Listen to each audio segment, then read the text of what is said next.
नमस्कार दोस्तों। इतिहास स्वयं को नहीं दोहराता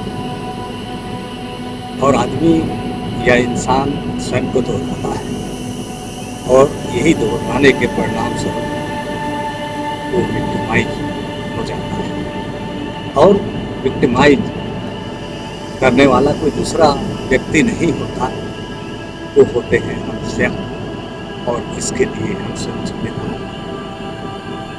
वाल्टर सेलमिक्यू ने इन्होंने एक बुक की रचना की थी वॉर अगेन,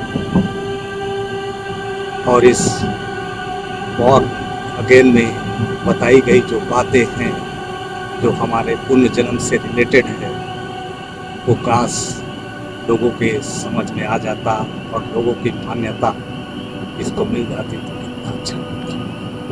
और कुछ इसी चीज़ों से सरोबार रखता हुआ ये वीडियो आपके समक्ष प्रस्तुत की जा रही है दोस्तों। मैं रज्जू कुमार, एन एक्सीडेंटल इंजीनियर का अभिवादन स्वीकार करूँगा। क्या हम सबके अंदर नाजी छुपा हुआ है? ना ना ना ना ना, ना। मेरी इस बात को अदरवाइज मत लीजिएगा। हाँ, लेकिन विचारणीय प्रश्न तो है दोस्तों कि हम जिस माहौल में रह रहे हैं, वर्तमान परिवेश में इस पर चर्चा किया जाना प्रासंगिक भी तो होगा ना। हालात जो वर्तमान परिवेश में हम देख रहे हैं, तो दोस्तों निश्चित तौर पर एक संक्षिप्त विवरणिका के माध्यम से मैं बताने की कोशिश कर रहा हूँ। शायद इसे आप इत्तेफाक रखें या ना रखें, क्योंकि आने वाली पीढ़ी प्रश्न तो करेगी दोस्तों। जब प्रश्न युद्ध या शांति का, प्रेम या घृणा का, भगवान या हैवान का, हमारा या तुम्हारा के संबंध में मानवीय दृष्टिकोण का सोच जिस परिपटल में जा रहा है, निश्चित तौर पर आने वाली पीढ़ी ये प्रश्न करेगी कि ऑस्विट्ज़ एक अपवाद या हर एक के अंदर एक नाजी छिपा हुआ है, सत्यता को लिए हुए है क्या? यकीन मानिए, मानव की बचपन की प्रवृत्ति कभी जाति धर्म के आधार पर वह जन्म से तटस्थ ही रहता है, लेकिन जैसे जैसे बढ़ता है ना, उस समाज के आगोश में परिवार के बहकावे तो नहीं कर सकते, बस एक इन्फ्लुएंशियल प्रभाव के चलते वो अपने आप को तटस्थ नहीं रख पाता और वो अनुगामी हो जाता है, गुलाम हो जाता है किसी खास विचारधारा के, और वह अपने मनन का दायरा अपने समाज, परिवार, धर्म, जाति, परिवेश के परिप्रेक्ष्य में करना चालू कर देता है। और यहीं से शुरुआत हो जाती है दोस्तों। मैं बड़ा तू छोटा, मैं ओ और तुम ओ। कितनी अजीब सी बात है ना। यह कहना मुझे तर्कसंगत नहीं तो लग रहा है, बावजूद इससे हम आने वाले समय में कितना नुकसान अपने आप को पहुंचा सकते हैं ना मालूम, मुझे नहीं मालूम। हाँ, ईश्वर के समय भी समक्ष भी तो हमको जवाब देना पड़ेगा ना, कैसे देंगे? आने वाली पीढ़ी को हम सही मार्गदर्शन दे पा रहे हैं कि नहीं, मुझे नहीं मालूम। हाँ, एक दिन अवश्य होगा यदि हम ऐसा कर लेते हैं तो हम अपने अंदर बैठे हुए नाजी को जागृत कर रहे होंगे। न जाने कब कैसे घर को आग लगे, घर के चिरागों से वाली बात को चरितार्थ भी तो कर रहे हैं ना। यही तो यथार्थ है दोस्तों। आश्विज का निर्माण करने वाला इंसान ही है और आश्विज के मारे जाने वाले लोग भी इंसान, और पहरेदारी करने वाले और इसको बरकरार रखने वाले भी तो इंसान है ना। कितनी दुविधा वाली स्थिति है कि एक इंसान का कितना स्वरूप ये कैसे हो जाता है दोस्तों। क्या परिस्थितियां, क्या मजबूरी, यह कौन सा न्याय संगत है या धर्म संगत है, इसका उत्तर न मेरे पास है और शायद आपके पास भी नहीं होगा, आपके पास भी नहीं होगा। लेकिन इस परिधि से ऊपर उठ के सोचिए दोस्तों, इस परिधि से परे आइए, क्योंकि मुझे नहीं लगता कि आने वाला समय में कोई ईसा मसीह या गांधी पैदा होने जा रहा है। हाँ, लेकिन विश्वास तो कर सकते हैं। इतना तो तय है दोस्तों कि जन्नत तो हासिल नहीं होगा ये विचारधाराओं के साथ, और ऐसे ही इंसानों के कारण दोजख, दोजख यानी नर्क भी अपने आप में नरकी जीवन बिताता है। और नरक तो वैसे भी बदनाम है दोस्तों, और बदनाम हो जाता है। और इसीलिए मैं कहने को मजबूर हो जाता हूँ कि दोजख को हम मिले इसमें मेरा कसूर, दोजख को हम मिले इसमें मेरा कसूर, लेकिन दोजख को हम मिले इसमें दोजख का क्या कसूर, इसमें दोजख का क्या कसूर। हाँ, चलो एक सुखद वाली बात बता रहा हूं। बॉर्न अगेन अब है दोस्तों, जिसमें पुनर्जन्म के बारे से बताई गई है, और हिंदू मान्यता के अनुसार भी इंसानों का पुनर्जन्म होता है, और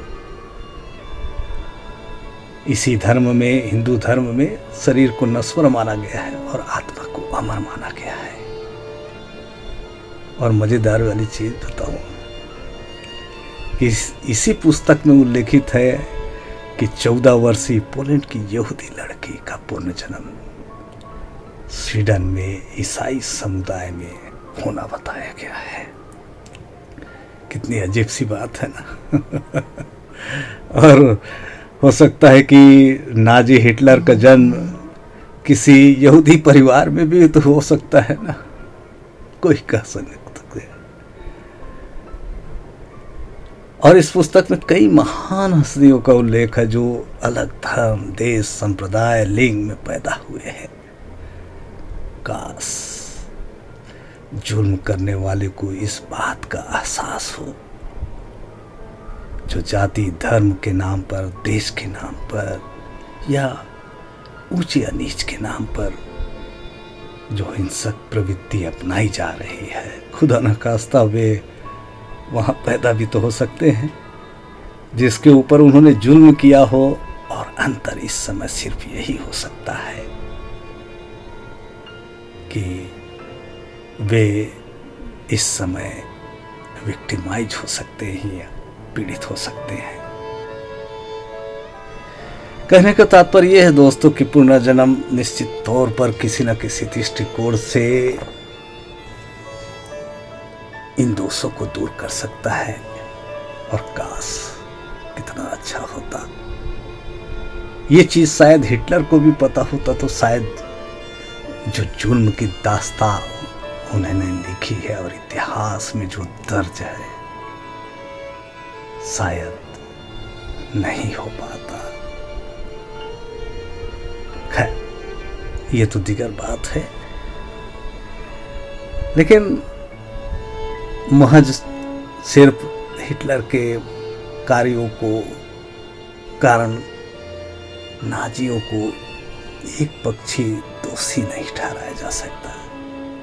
नाजियों में भी तो तत्कालीन समय में अनुशासन, जोश एवं भव्य दृष्टि कोण से सर मार रहे हैं, तभी तो लोग उससे जुड़े और विजय के पथ पर अग्रसर भी तो हो रहे थे ना। नाजियों को समर्थन मिल रहा था और इतिहास बदलने की दिशा में महज एक चीज के चलते बे पटरी हो गए कि अनुशासन, जोश और भविष्य दृष्टि का होना अच्छी चीज है और बहुत जरूरी भी है, लेकिन इन तमाम चीजों का संचालन मैं जहां तक समझता हूं कि आत्मा के अधीन होना चाहिए। आत्मा के अधीन, जब ये आत्मा के अधीन कार्यरत होते हैं तो नैतिकता के तले दोस्तों यह युद्ध धर्म के अधीन ना होकर युद्ध होता है धर्म युद्ध के अधीन, और यह युद्ध होता है बुराइयों के खिलाफ, या युद्ध होता है मानवीय सत्ता को स्थापित करने के लिए। वस्तुतः ये बात तो सही है दोस्तों, जैसा जो बोता है वैसा काटता है, बिल्कुल सही चीज है। और इस बात से कोई इनकार नहीं कर सकता कि ये कालजयी है, विश्वव्यापी है और सभी मानव के लिए सभी देशों में समान रूप से लागू होता है। हाँ, इस बात से भी कोई इनकार नहीं कर सकता कि अच्छाई एवं बुराई मनुष्यों में, इंसान में दोनों पाया जाता है, लेकिन नाजी मंशानुरूप कार्य करना ना तो तर्क संगत है और न न्याय संगत, और शायद एक इंसान को अच्छा इंसान बनना चाहिए, अच्छा इंसान बिल्कुल, ना उसकी पहचान किसी धर्म, संप्रदाय या देश के परिसीमा के अंदर के तौर पर देखा, समझा और जाना जाए। तो दोस्तों, वर्तमान परिप्रेक्ष्य में ये छोटा सा आलेख जो आप सुन रहे हैं, शायद हो सकता है आप इससे कितना इत्तेफाक रखते हैं मुझे नहीं मालूम, बावजूद इसके भगवान करे कि रिबॉर्न पुनर्जन्म में बताई गई बात सही हो, और हर इंसान को प्रयास करना चाहिए कि उसके अंदर जो अच्छा नाजी छुपा हुआ है उसको उजागर करे, उसके अनुरूप काम करे, ना कि बुरा नाजी के।